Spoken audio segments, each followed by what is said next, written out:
Baik pemirsa JTV yang dirahmati Allah SWT, masyarakat Aceh Besar, masyarakat Kota Madia, masyarakat Sabang, Aceh Barat, Aceh Timur dan seluruh yang dapat menikmati siaran Aceh TV.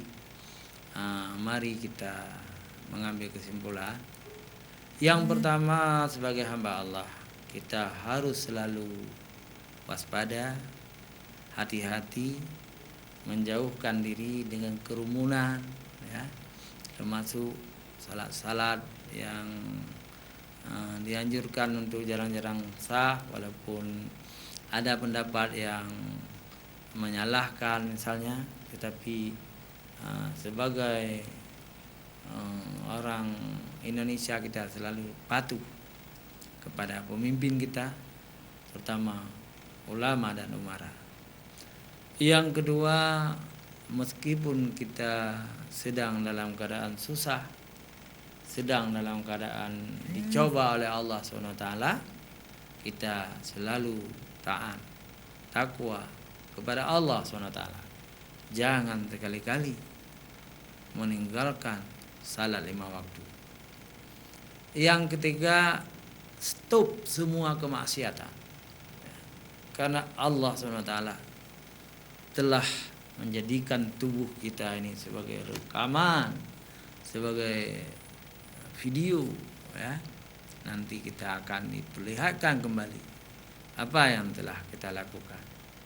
Jangan gara-gara musibah ini banyak kecurangan-kecurangan dalam kehidupan, berbuat dosa dalam kehidupan. Jangan.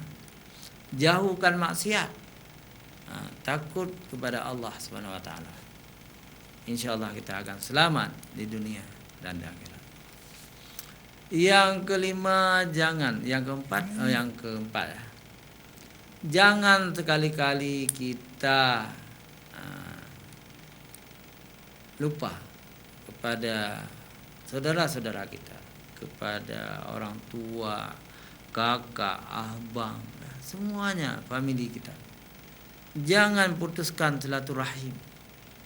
Bantu mereka dengan cara-cara lain. Apakah kita kirim uang lewat WC? Apakah kita bantu lewat cara-cara yang lain? Jangan gara-gara musibah ini kita putuskan hubungan dan kita menjadi orang yang kikir, tidak pernah lagi bersedekah. Justru yang benar adalah ketika musibah seperti ini kita harus lebih banyak menambah sedekah.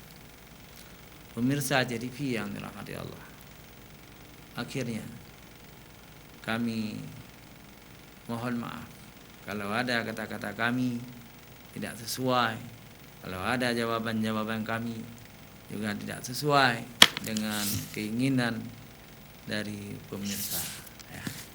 Karena fatwa atau pendapat-pendapat kami juga kami rujuk kepada pendapat-pendapat, fatwa-fatwa dari ulama-ulama besar, ya. Pemirsa, hanya sampai di sini. Kita tutup dengan doa. Subhanakallahumma wa bihamdika asyhadu an la ilaha illa anta astaghfiruka wa atubu ilaik. Wassallallahu ala sayyidina Muhammadin wa ala alihi washabihi ajmain. Wassalamualaikum warahmatullahi wabarakatuh.